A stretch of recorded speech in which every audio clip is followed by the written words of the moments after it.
Au début, pour avoir de l'électricité, certains messieurs avaient inventé la pile électrique.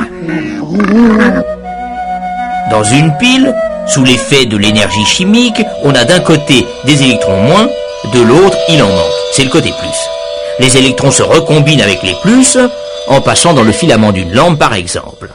C'est du courant continu parce que les électrons moins sont toujours du même côté.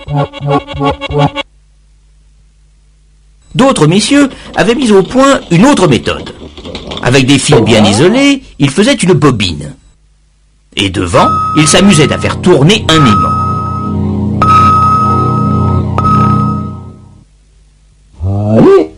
Le principe est à peu près ceci. Quand le pôle nord de l'aimant arrive, des électrons sont arrachés de leur orbite et vont d'un côté, ce qui fait des plus de l'autre côté. On a donc, comme dans une pile, un plus et un moins. Évidemment, dès qu'on ne tourne plus, il ne se passe plus rien. C'est logique dans un sens.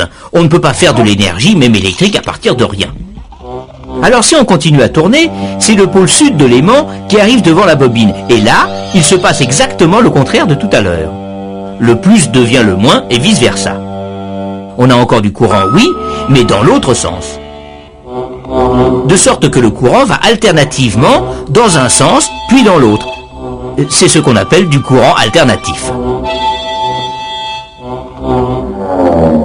Mais les autres disaient que l'électricité qui change de sens comme ça, à tout bout de champ, ce n'est pas de la vraie électricité. Évidemment, ça clignotait. L'aimant ne tournait pas très vite.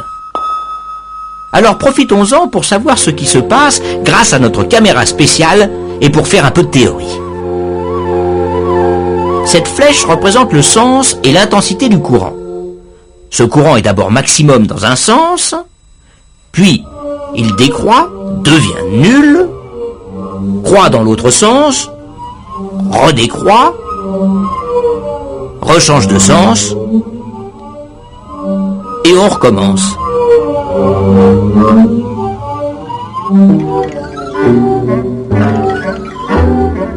Si le courant redevient maximum dans un sens une fois par seconde comme ici, on dit que la fréquence du courant est de 1 Hz. 2 fois par seconde, 2 Hz, etc.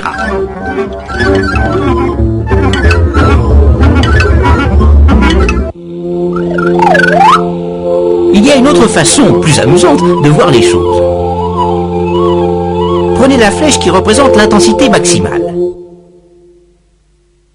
Faites-la tourner dans un cercle imaginaire que vous dessinez à côté du fil. Eh bien, à n'importe quel moment, l'intensité réelle qui passe dans le fil est égale à ceci. C'est-à-dire la projection ou l'ombre de la flèche tournante sur le fil.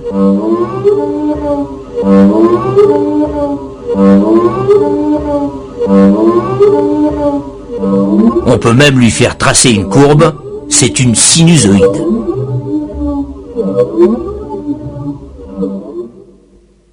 Mais revenons à nos messieurs. Ils perfectionnent leur alternateur.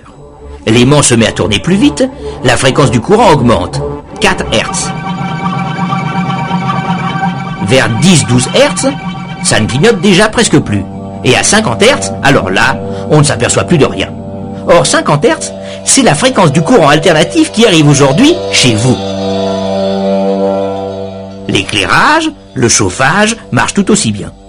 Les moteurs électriques aussi.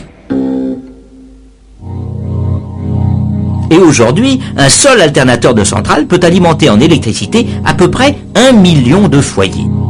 L'idée de nos messieurs n'était donc pas mauvaise, car il faut dire aussi que le courant alternatif se transporte plus facilement.